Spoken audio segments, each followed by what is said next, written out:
Pero Professor, siguro paki-explain sa amin, how do you pick nga the names? Kasi nagtataka din mga tao eh.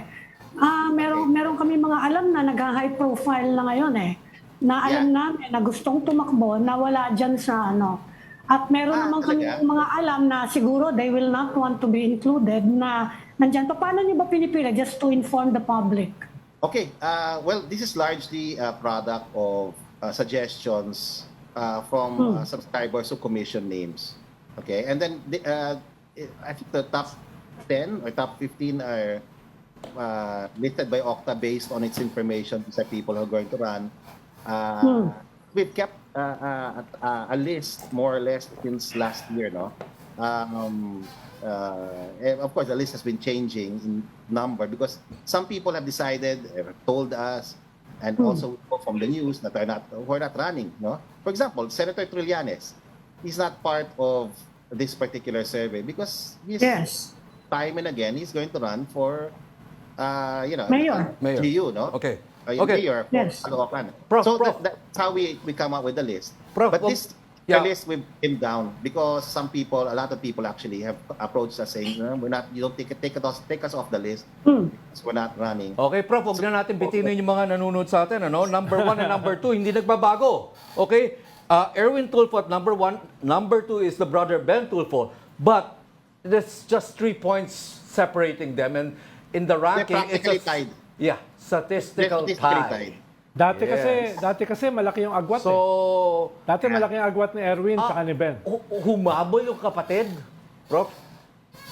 Well, I think at this point, it's hard to speculate. It's likely that they're getting votes from each other. Yeah. It's like Erwin, he started at mid-70s and now, it's gone down, fast because, his brother has come in. But, both of them are winnable candidates. It seems that this is the third quarter and, they've kept their... people should not look at the ranks. They should look at the percentage, no? While Erwin's numbers are trending a little, trending down, they're still formidable at 60%. Then you have Ben Tulfo standing up at 57%. But you also notice that Tito Soto is, very compared at 50. Bongo is at 49%. So the top five, the first five of the list are tight.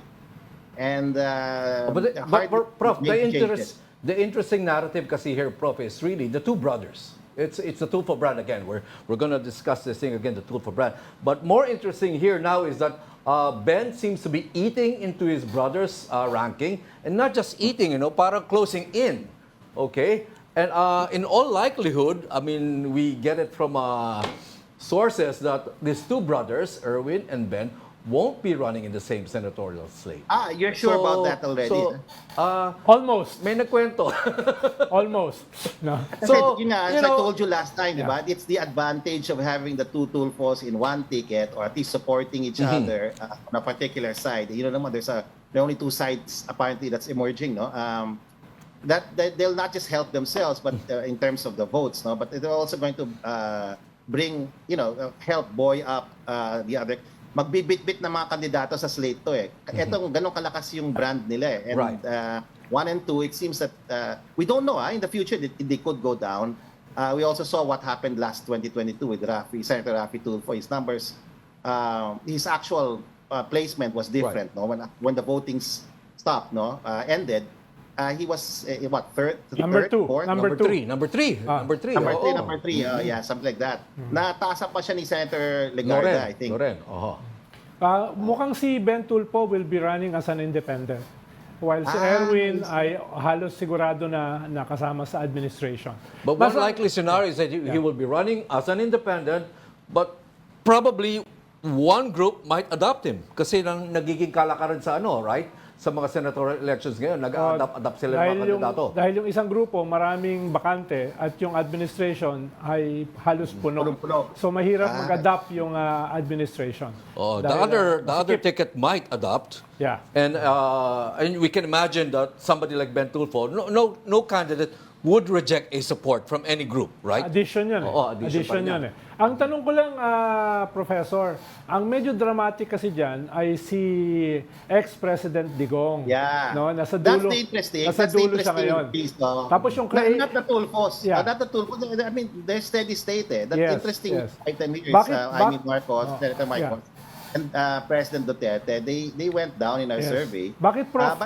Bakit nga, Prof, yeah. na yung creation ni Digong, si Bongo, ay number 3. Tapos si Digong na nag-create sa kanya ay nasa bandang dulo na. At may possibility kung ganyan ang trend ay mawala sa 12. Anong paliwanag niya? We're not sure if the former president is going to run. No? Yes. That's the truth. No? And another interesting story is Dr. Willie Ong finally, made it above the line. But it's unfortunate. We're praying that he recovers. Yes. No? It's unlikely that these two people are going to run in the next election. So if that's the case, this is not, the list will go up. Some people are going to go up. Yes. No? Mag-adjust yung list. No? Yes. And then the current survey shows it's very tight when it comes to 12 to 20. There's a very strong chance for Kiko Pangilinan to win. Very strong chance for Drilon to get in. There's a very strong chance for even Camille Villar. This is a big story here in Camille Villar because while it was commissioned, much of the work monitoring her numbers was commissioned. She started at 3% in the first quarter as far as OCTA is concerned. Now she's at 17. We've never seen that kind of increase in just less than 2 quarters. How would you explain that Pero big jump? apelido yan hindi ba? How would you explain that big jump, Prof? Yun nga itatanong ko, Prof, dahil more than 14 points yung kanyang itinaas. Paano ba nangyayari yan? Usually, very rare na may ganyang klaseng sitwasyon. Yung Actually, talon. rare. In our case, it's kind of rare. We've seen double-digit declines, but not double-digit increases. Yes. So there must be. She must spot. I mean, it doesn't look impressive here, no? When you look at it, she's in the top 20. She's not breaking in the top 12. But if the trend continues, she's probably going to break in next quarter, no? Kasi I mean, if you double-digit increases per quarter, it's just Ako, Mechorya ako, Professor. Mechorya ako kasi binabantayan ko yung mga yan eh. They are actually maintaining a high profile nationwide. Si Bongo is all over the place. Yeah. You travel outside Manila, nandun ang mga poster niya ha. All over. Apart from that, yung malasakit niya, punta siya ng punta, nakikipag-ano. It's also the brand of the Tulfos, no? Tumutulong sa masa. And sila, Villar, that's the Villar name, ganyan din sila eh.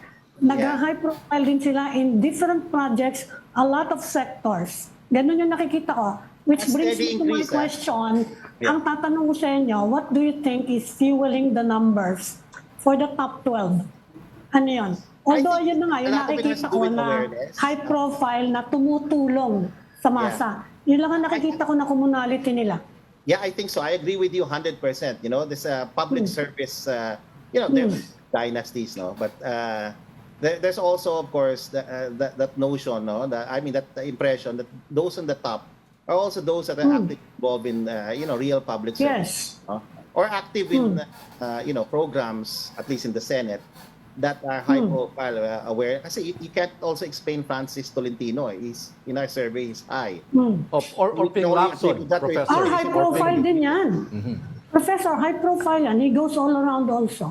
Pero Yes. Prof, si Ping Lacson kasi halos lahat ng survey firms, pasok naman talaga siya.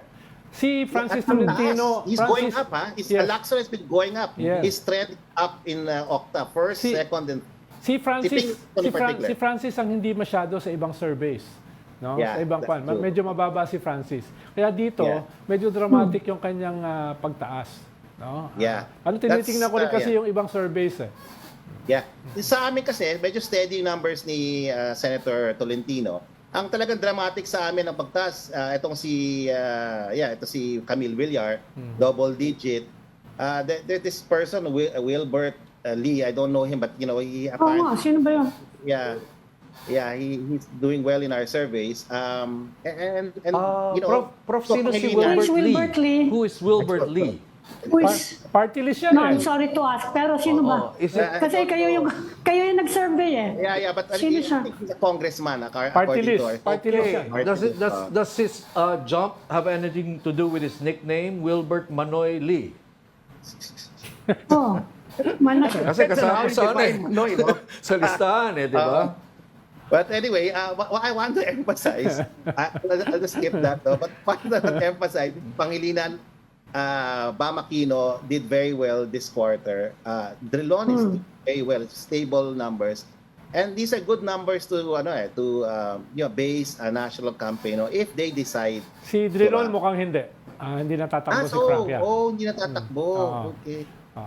Mukhang Oh, retired. you've So all- if you take him out, people are going to go up, I mean, Yeah. that's but anyway, I just want to remind everyone, this is August 28 to September to 1,200. Malapit na filing. Prof, bakit yung progressive bloc?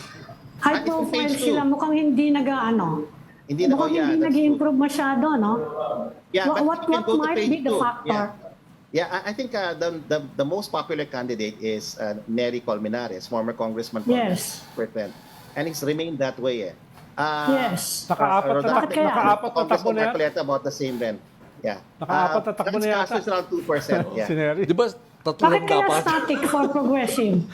Being a professor of political science, bakit kaya? Ano nakikita nyo? Medyo static yung kanilang Yeah, think about it. In the first quarter, Villar in OCTA is about 3%. It's really about Yeah. awareness. And they have to, I don't know if they can spend that as much as Camille Villar, but the thing is, there has to be find a way to increase awareness about who they are, what they stand for, their programs. They're compelling candidates naman. Franz Castro is somebody Yes. who could be a senator and should be, in my view, or Nery Colmenares. But the thing is, not too many people know them. When you look at their awareness, it's below 50%, But then again, you have this example of Congresswoman Villar, no? She was relatively unknown. Villar nga. Villar yan. Yeah, but nobody, Villar yung apelido initially, niyan. nobody knew her, no? At least from our own data. But now everybody Yeah. is gaining a lot of momentum.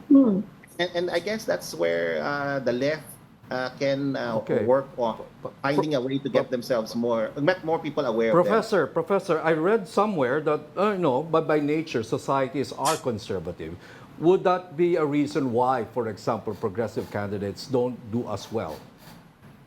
Ang default ng society and the voting population is usually conservative.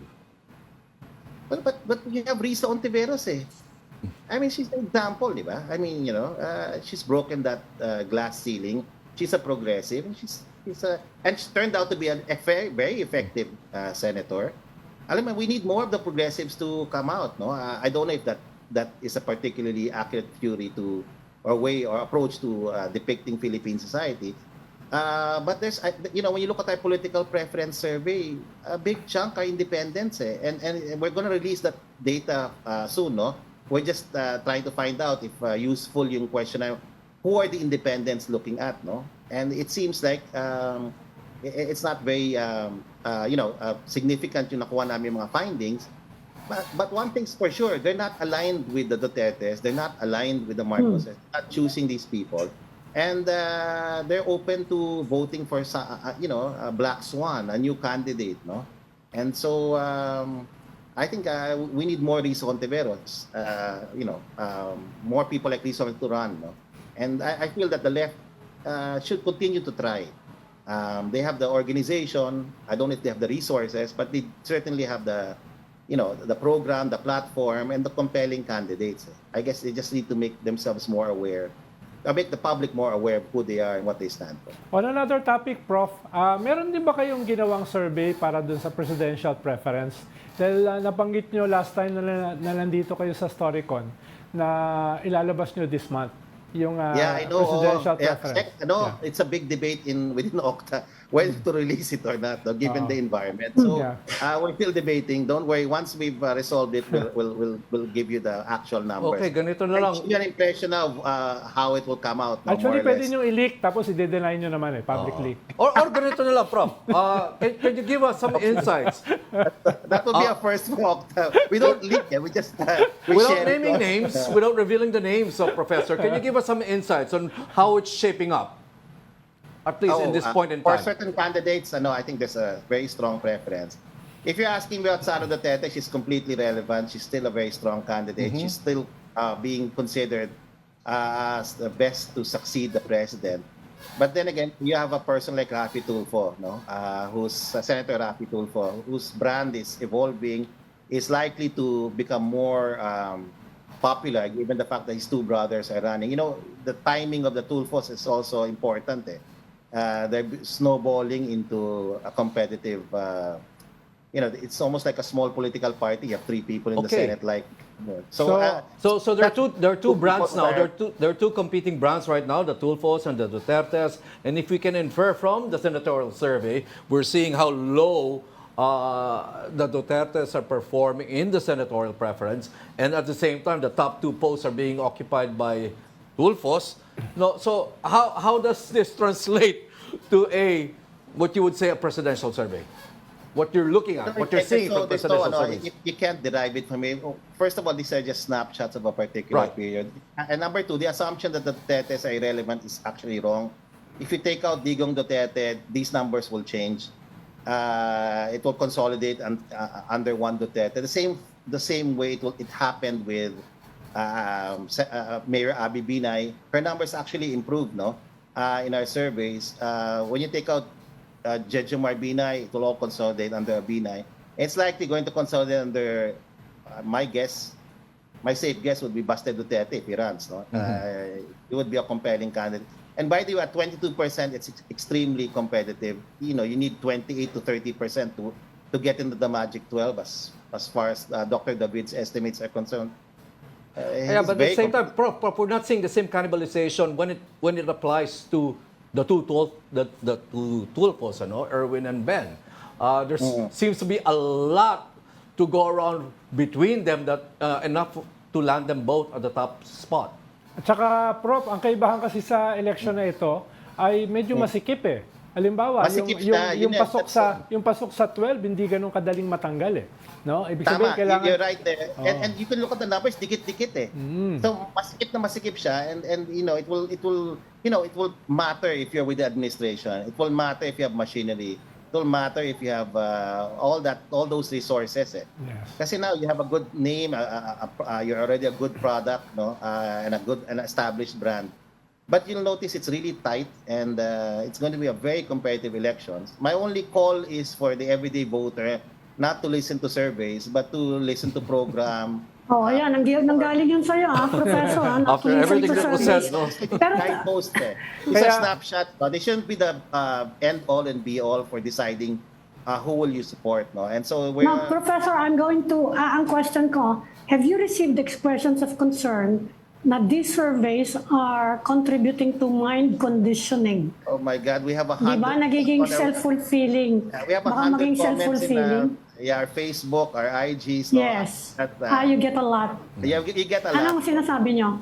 Yeah, but one thing's for sure, we're just messengers. So we don't shoot the messenger. This is the message from our kababayans. This is what our kababayans are seeing, are preferring at this particular time. And surveys the particular value because their feedback and in a country where self-reflection is needed for us to move forward, surveys help that help in trying to find out who we are, what we want, what we prefer, and that's what OCTA is trying to do, provide people insight into what everyone else is thinking about on a range of issues, because this is not the only thing that we generate. This is not the only information we generate.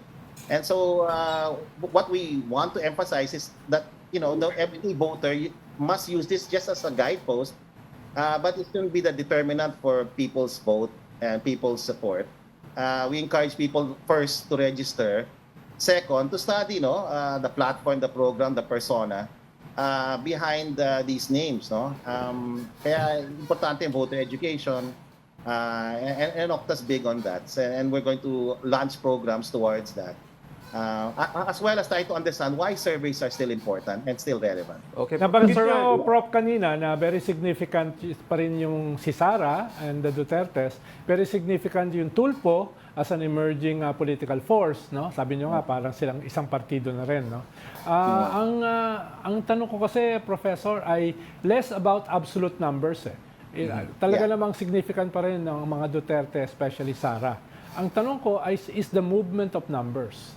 Is it moving up? Okay. Is it moving down? Yun yung mas mahalaga Dahil absolute numbers change. Yeah. The trend for the Duterte is going down as far as our OCTA surveys are concerned. As far as the senatorial survey is concerned, even with the numbers for the political preference survey. So, yun lang. It is but we don't know if it will bounce back, no? Salamat po. Hindi na kinakailangan yung sinabi ko kanina na kailangan may leak. Hindi na kinakailangan. Professor, if you go, still on this presidential snapshots that you've been doing, is there anybody else in the horizon aside from a Duterte or a Tulfo? Is there anybody else in the horizon for 2028? Sorry, it's fairly open. Yeah. It's a long time from now, and no. I mean, based on commission work we have, there are quite a number of names that are out there. Professor, sino yung pinakamalapit? Administration candidate. Babanggitin ko na, si Speaker Romualdez lang naman yung isa pang ina-advance ng, we think that na pinapromote ng administrasyon. Ano yung standing ni Speaker? We don't have data on that at the moment, no, for Speaker Romualdez. But what we do have is data with Amy Marcos, no, and Amy Marcos's data is still quite good. She's still a relevant player, no, in our political life, and there's still quite a number of people who prefer her. And while her numbers are going up and down in OCTA, she remains in the top 12. And if you're asking for another candidate, that's one. We're trying to track next quarter numbers of other people, notably Senator Risa Ontiveros, alam mo yun. So to see, apart from the Tulfos who could be, but then again, 2028 is a long time from now. And there will be emerging candidates, I'm sure. Okay. That will come out and who people will support. Okay, good. Yes, yung sabi nga ni Professor, this time kasi medyo mahaba pa yung runway. No? Yeah. Yung last election kasi maraming nagpasya nung maiksi yung runway. So yung possibilities ngayon ay mas malaki kumpara nung last election. Yeah, but the season has arrived much earlier this time around, no? Yes. I understand, year one pa lang pinag-uusapan na, Professor, no? Nagdudurugan na. No? Right. And so we expect that these numbers and these rankings will change. And just because they're 1 and 2, the Tulfos may not be that next year, So things the situation is dynamic and at the same time polarizing, the politics that we have at the moment. So we expect that these numbers and these names will change also over time. Okay, Professor, how would you explain this, that Amy Marcos, you mentioned that she's more or less in the horizon as far as 2028 is concerned, but at the same time, when you look at the senatorial preference, she's not exactly on the top, performing as well as the others. So how should we look at that as a disconnect, or people are able to separate 2028, for example, from midterms? No, the question was, are there any other names right. that we have seen in our OCTA probes, the for commission president, for president? Yeah, and she is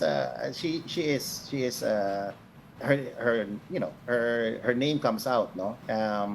And so that's what I'm saying. There are alternatives, and there are quite a number of alternatives also. And we'll try to come out with our own who will best succeed the President Marcos. So we're fixing up that probe. When you say we'll release to you guys, and then there's a plethora of names there. Now the numbers, of course, backing those names are different, no, and there's sometimes are small, but there are alternatives, obviously. to the dominant names. Like the dominant names would be, of course, VP Sara Duterte and of course Senator Rapi Tulfo. Usually, Prof, kasi pag ikaw ay nasa administration, meron kang kaunting bump 10-15% na dagdag sa'yo. So, yung mga wala sa administration, pag sila ay nandyan sa last 4, delikado. Pag ikaw naman nasa administration, kahit ikaw ay nasa number 13 to 15, 16, may chance ka namang makapasok. So, malaking variable yung pagiging nasa administration ka during the midterm. Iba kasi yung last election halimbawa sa 2010. Pero sa midterm, napaka-powerful nung administration. Administration machinery. Yeah, Yes, I dagdag yan. agree with you, Secretary Llamas. Mukhang, kaya you can't count out Camille Villar. She looks, far away from the horizon, no, at where she is now, but at 17 to 26. But given the bump that the administration will also provide, you can expect that she'll be competitive, no. How about including Abigail Binay. If she's, I don't know if Abigail Binay, if Mayor Binay is part of the administration ticket, but she'll probably get a bump also. So, how about Abalos? Dahil before, lahat ng survey, ang layo niya. Ngayon ay nasa within shooting distance siya ngayon. So, anong factor ang nakatulong sa kanya? Si Alice Go Si ba? Alice Go. But no, that was not covered. Ang galing niya. Period, But Joke lang.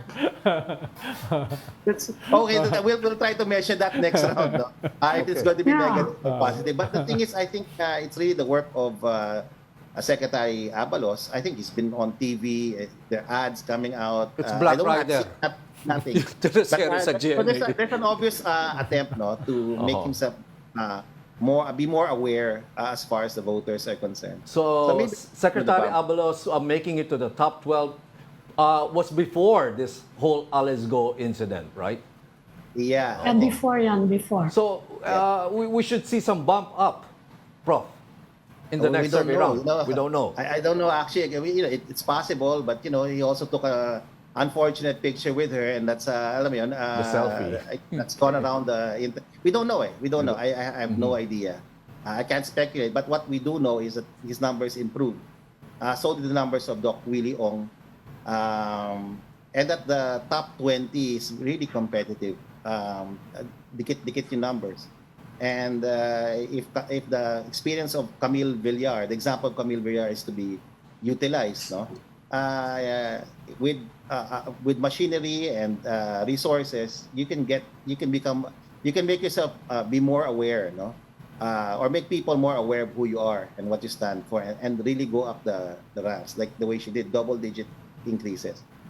Okay, going back to the presidential snapshot, Professor, when you say that the names Amy Marcos and Risa Ontiveros somehow figure in the picture, is this from public sentiment, or from political circles that you're hearing these things? No. We'll come out with our own probe. I'm sorry, I can't really release it now because Professor David hasn't done it yet. But I've seen the names, and we'll come out with who will best succeed President Marcos. It's a different probe. We'll come out with that press release soon. Don't worry, that's not very controversial. Okay. And we have, I think, an aided and unaided probe. We'll try to release all of that for the benefit of the public and to answer your query soon. Yeah. Okay. Thank you very much. Any other question, Ronald? Ami? Okay. Yeah. Okay na. Thank you for kinakailangan ng leak. Hindi na Thank you. kinakailangan ng leak. Oo nga, it's more or less there. Ikaw yung pangalan mo. Paano yung pangalan mo? Thank you for inviting us and giving us the opportunity to share our data. Salamat sa inyo. Maraming salamat. Thank you, Professor.